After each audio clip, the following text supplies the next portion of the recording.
믿음의 선한 싸움을 싸우며 믿음과 착한 양심을 가지라. 이게 주제입니다. 사도행전에서 이제 4차 전도 여정 중에 썼던 4권의 서신은 마쳐졌고, 이제 5차 전도 여정 중에 쓰여진 1권, 2권, 3권, 4권, 그리고 나머지 5차에서는 3권이라고 말씀드렸습니다. 연금에서 풀려났고 아마도 가상의 서바나 전도 여정을 하셨을 거고, 그리고 그레데 디도를 남겨두셨고, 그리고 또 밀레도를 통하여서 골로새, 에베소, 거기에 또 디모데를 남겨두셨고, 그렇게 하다가 빌립보에 가서 디모데 전서를 기록합니다. 그리고 또 고린도까지 내려와서 디도서를 쓰십니다. 그리고 마지막 순교하시기 전에 디모데 후서를 쓰시고 5차 전도 여정 마무리로 그렇게 사도 바울 선생님 것은 67년 겨울 그리고 68년 초에 그렇게 3권의 서신을 쓰시고 디모데와 마가가 오기를 간절히 바라시는 중에 주님만 바라보며 표대를 향하여 달려간 삶, 전제로 자신을 다 부어지고 순교의 피를 부으시고 그렇게 떠나셨습니다. 자, 기록자를 보시면 똑같이 바울 사도십니다. 디모데라는 뜻은 하나님을 공경하는 자, 하나님의 영예라는 뜻이 있습니다. 헬라인 아버지였고 유대인 어머니였고 외할머니 로이스, 어머니 유니게로부터 신앙을 전수받았습니다. 그리고 믿음의 스승인 1차 전도여정 중에 그때 복음을 받아들인, 그래서 루스드라에서 고향이었던 디모데가 회심했었습니다. 그래서 5차 전도 여정은 여기에서 이렇게 넘어가겠습니다. 그래서 62년에서 풀려나고 63년경에 이제 이 디모데 전서를 기록했습니다. 그래서 투옥될 때까지 기간 중에 1차 투옥된 후에 풀려난 후에 쓰여진 첫 번째 서신이 디모데 전서입니다. 그러면 기록 목적을 보시겠습니다. 에베소 교회를 위협하고 있는 거짓 교사가 있었습니다. 잘못된 교훈들이 있었습니다. 그래서 그것들을 엄히 경계하고 예전에 바울 사도를 통하여서 들었던 복음 진리를 지키고 믿음의 선한 싸움을 싸우도록 독려하려는 목적이었습니다.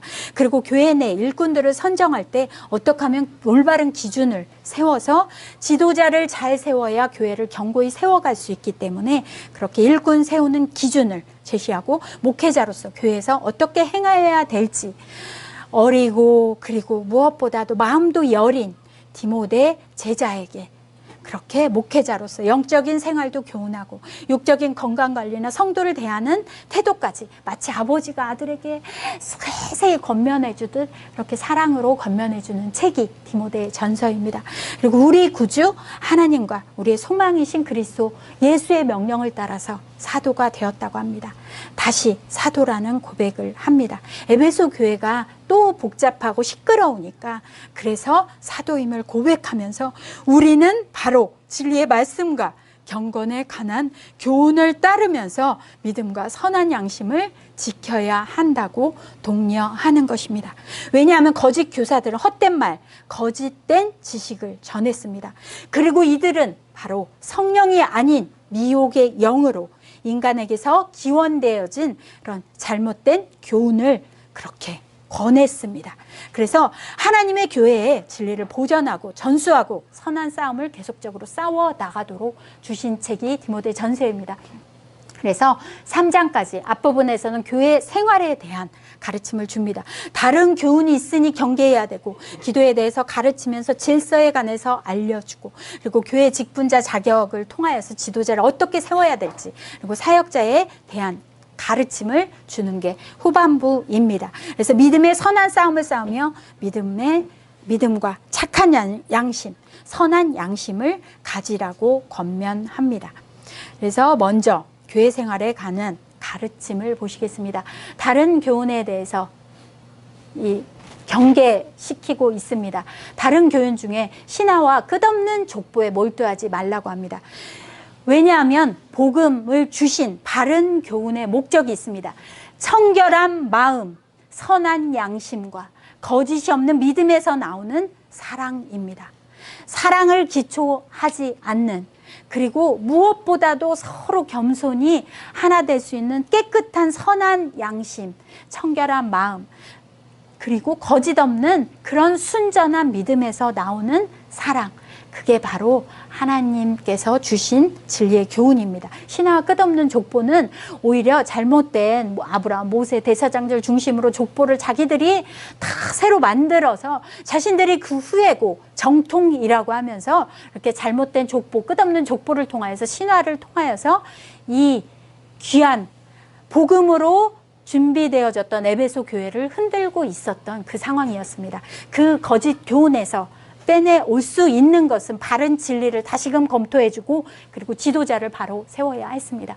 그리고 하나님의 은혜에 대한 바울 자신의 고백을 합니다. 어떤 고백을 하냐면, 자신은 예전에는 비방자였고 박해자였고 폭행자였다고 합니다. 그런데 긍휼을 입은 이유는 믿지 아니할 때 알지 못하고 행했다고 합니다.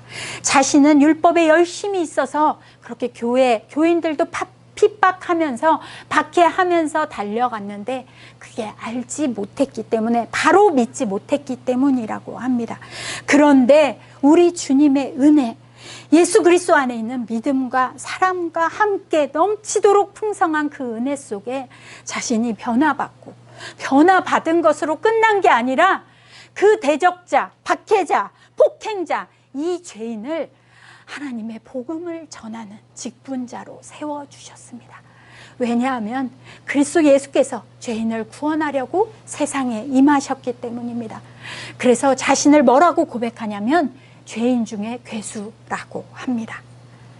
죄인들도 구원하실 주님이 너무도 필요한데, 죄인 중에 왕초고 우두머리인 가장 큰 죄인인 자신에게는 예수 그리스도가 너무 필요하다는 것입니다.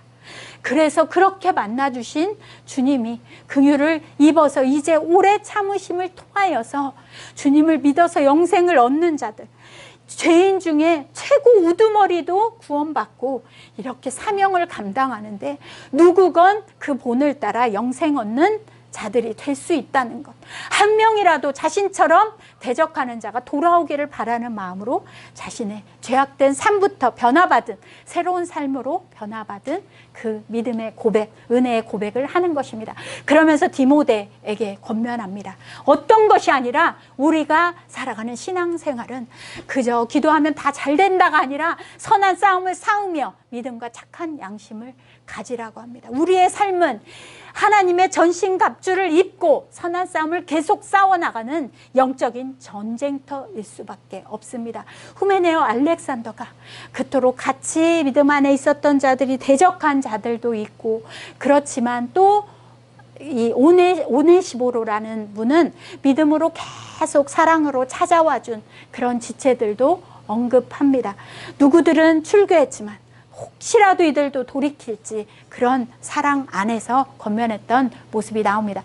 그리고 기도에 대한 가르침과 남녀 간의 질서가 나옵니다. 기도에 대한 가르침은 모든 사람을 위하여서 기도하고 간구하고 도구하고 감사라고 합니다. 도구는 보통 저희가 중보기도라고 부르는데 정확히는 도고기도입니다. 그래서 누군가를 위하여서 도고하는 기도인 것입니다. 그리고 임금들과 높은 지위에 있는 사람들을 위하여서도 기도하라고 합니다. 왜냐하면 하나님께서는 모든 사람이 제발 구원받고 진리를 아는 데 이르기를 원하시는 것입니다. 모든 사람을 위하여서 믿고 돌아오는 사람은 수천 명이건 수억 명이건 예수 그리스도께서는 대속물로 자신을 주셨기 때문입니다. 그 진리, 그 은혜, 그 복음을 위하여서 바울은 전파자와 사도로 세움받았습니다. 그리고 남녀 간의 질서에 대해서 나옵니다. 남자들은 기도할 때 분노와 다툼 없이 거룩한 손을 들어 기도하고, 여자들은 단정하게 어떤 외적인 꾸밈뿐만이 아니라 선행으로 내적인 모습부터 하나님을 경외하는 겸비한 모습 가운데 우리가 그렇게 해야 됨을 나오고, 지금 조금 헷갈릴 수 있는 그런 말씀이 여자는 일체 순종함으로 조용히 배우라. 저 이 자리에 쓰면 안 됩니다. 디모데전서 2장 11절 말이면 순종함으로 배우고 가르치면 안 됩니다. 앞에 지금 남자분 계시는데 저 가르치면 안 됩니다. 이 말씀에 저는 이 반역을 하고 있는 죄를 짓고 있는 것입니다. 이것은 뭐냐면 이 교회, 에베소 교회는 아담이 여신을 섬긴다고 했습니다. 그리고 여자들이 높은 지위를 얻는 그렇게 파워 있게 열심히 있는 충성된 모습이 있기 때문에 그렇게 나서서 교회의 질서를 흐트러뜨리는 그런 모습이 아니라 더 순종함으로 덕을 세우는 그 권면을 하고 있는 것입니다. 그리고 교회 직분자의 자격이 나옵니다. 감독의 자격. 그래서 감독은 15가지 조건이 나오고, 그리고 이 15가지 조건 중에는 어떤 모습이 나오냐면 자기 스스로에게도 부끄러움이 없어야 합니다. 가정에서도 교회에서도 그리고 사회에서 외인들에게도 선한 증거를 받은 자들, 그런 덕을 끼치는 사람들이 그리스도 예수님께 영광이 되어지고 주님을 복음을 전할 수 있는 본이 되어지고 가르칠 수 있는 지도자이기 때문입니다. 집사의 자격도 나와집니다. 7가지가 언급되어집니다. 모든 면에서 모범이 된 자여야 합니다. 그래서 믿음의 비밀을 가진 자라고 표현합니다. 직분자의 자격은 저희가 그냥 표로 만들어 드렸습니다. 그거는 참조하시면 됩니다. 사역자에게 주시는 가르침입니다. 서신을 기록한 이유와 경건의 비밀에 관해서 나옵니다. 저희가 하나님의 집에서 하나님의 일에 쓰임받는 자들이 바로 믿음의 지도자들입니다. 교회는 살아계신 하나님의 교회고 진리의 기둥과 터입니다. 진리로 기둥이 세워져 있고 진리로 터가 다져져 있고, 그리고 무엇보다도 기초가 되어지시는 분이 예수 그리스도시고 반석이신 예수 그리스도시고 복음입니다. 그래서 그 진리를 지켜야 합니다. 그럴 때만 하나님께서 거하시는 집, 성전이 될 수 있습니다.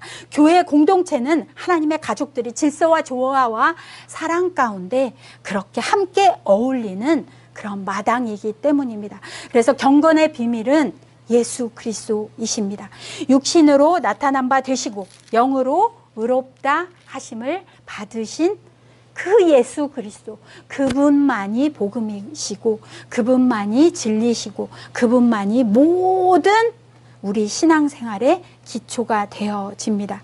예수 그리스도 안에 하나님의 계시의 내용이 다 들어 있습니다. 그래서 거짓 진리에, 거짓 교훈에 속지 말도록, 그래서 거짓말들을 하는 자들을 경계하고 있는 것입니다. 이들 거짓 교사들은 극단적인 금욕주의자들이었습니다. 그런데 하나님이 지으신 모든 것이 선합니다. 그래서 감사함으로 받으면 버릴 것이 없다는 그 말씀까지, 말씀과 기도로 거룩해진다는 고백까지 해 주십니다. 그러니까 그렇게 막 자신들의 힘으로, 인간적인 힘으로 절제하고 무언가를 해보려는 것이 아니라 주님을 의지하면서 말씀과 기도로 거룩하여진 감사함으로 받아가며 주님과 동행하는 삶을 권면하는 것입니다. 그리고 믿는 자에게 본이 되어질 수 있는 그런 사역자의 자세를 권면해 줍니다. 그래서 본이 되어지는 삶을 디모데에게 살라고 권면하시고, 참된 진리를 선포하고 경건함의 모습이 있을 때에만 사역자에게는 권위가 부여되어집니다. 그렇다면 계속 경건에 관한 교훈, 경건 그렇게 나오는데, 경건이라는 뜻은 이런 뜻이 있습니다. 공경하는 자세로 삼가고 조심하는 그런 겸비함입니다. 그래서 하나님께 예배하듯이 살아가는 믿음의 자세를 말합니다. 그래서 하나님의 거룩한 성품을 살아가는, 닮아가는 그런 모습이 경건입니다. 그래서 사역자는 계속 경건의 모범이 되어지고 그렇게 본을 보여주며 이끌어 갈 때, 그때 읽은 것, 권하는 것, 가르치는 것에 이 본이 되어지고 그 말씀 진리도 있고 본이 되어지는 경건함의 모습, 경건의 능력이 있을 때 바로 그것이 사역자의 능력입니다. 그리고 디모데전서 4장 15절 16절에서는 모든 일에 전심전력하여서 이 디모데가 성숙함을 모든 사람에게 나타내라고 합니다. 그냥 이거는 사도가 아들에게 하는 권면, 다양한 성도들을 대하는 태도도 나와집니다. 이 부분은 연세 드신 남자분, 연세 드신 여자분, 그리고 젊은 남자분, 젊은 여자분들, 그 한 분 한 분들에게 가족을 대하듯 그렇게 겸비함으로 깨끗함으로 이 더러운 환경 가운데 있는 에베소 지역에서 거룩함으로 삶의 본이 되어지는 성도들을 대하는 태도에 관해서 말해 줍니다. 그리고 참 과부나 장로들에 관한 부분이 나오긴 하는데 존경할 부분, 그리고 우리가 마땅하게 대우해줘야 될 부분에 대해서, 그리고 마지막으로는 디모데에 대해서 건강을 염려해 주는 그런 사랑의 권면으로, 사랑의 말로 마무리되어지는 게 이 디모데 전서입니다. 그래서 다른 교훈에 빠진 자들 6장에 보시면 거짓 가르침을 다시금 최후로 경고해 줍니다. 여기서 6장 3절을 같이 한번 읽어 보시겠습니다. 누구든지 곧 우리 주 예수 그리스도의 말씀과 경건에 가운한 교훈을 따르지 아니하면, 아멘. 교만한 자, 아무것도 알지 못하고 변론과 언쟁하고 투기, 분쟁, 비방, 악한 생각, 마음 부패하고 진리를 잃어버리고 경건을 이익에 방도로나 생각하고 경건에 능력은 없는 거짓 교사들, 그들과 다르게 참된 바른 교훈을 전하고 바른 진리를 전하고 우리 주 예수 그리스도의 말씀, 경건에 관한 교훈을 계속 따르며 표대를 향하여서 정진해가는 그런 삶, 그래서 그런 삶이 바로 참된 사역자입니다. 분별하는 것은 진리인지 삶 속에서 나타나는 경건의 능력이 있는지를 봐야 합니다. 그리고 마지막으로 자족하는 마음이 필요하고 돈을 사랑하지 말 것을 말합니다. 거짓 교사들은 사실은 경건을 큰 이익으로 이용했습니다. 이 큰 이익이 되어지는 것은 자족하는 마음으로 경건의 삶을 사는 것인데, 경건을 자신들의 이익을 위하여서 그냥 모양만 있을 뿐이지 능력이 없었습니다. 그들의 안에는 탐심이 있었고 돈을 사랑함이 있었습니다. 그래서 미혹받아서 믿음에서 떠났던 것입니다. 그러니까 끝까지 우리가 물질로 끌려가고 미혹당할 수 있음을 알고 탐심이 아닌 자족하는 마음으로 경건의 훈련을 해나가는 게 하나님께서 가장 기뻐하시는 뜻이십니다. 그래서 믿음의 선한 싸움을 싸우는 자들, 그런 자들이 영생을 취하고 그리고 그 영생의 삶을 보여주고 그리고 영생을 완성하시는 주님의 재림 때에 주님과 함께 영원히 하늘 시민권자로 살 수 있는 것입니다. 그래서 마지막 권면, 망령되고 헛된 말, 거짓된 지식에 반론조차도 하지 말라고 합니다. 반론하고 투쟁하고 그러다가 오히려 교회가 흔들리고 그리고 바른 진리를 선포해주고 바른 가르침으로 이끌어야지, 싸우고 말다툼하고 변론하다 보면 우리는 교회 안에서 갈등을 빚을 수밖에 없습니다. 그래서 교회를 위협하는 거짓 교사들이 난무하고 있는 이 에베소 교회, 그래서 그곳에 남겨둬서 목회하기에 힘든 디모데에게 잘못된 교훈에 대한 대처 방안을 알려준 게 디모데 전서였습니다. 거짓 교훈을 가르치지 못하게 오히려 그들의 입을 다물도록 제재시켜야 합니다. 그리고 바른 믿음을 따르게 하는 진리의 선한 싸움은 계속 싸워 나가야 합니다. 그러려면 믿음과 착한 양심을 갖고 경건의 훈련에 힘써야 합니다.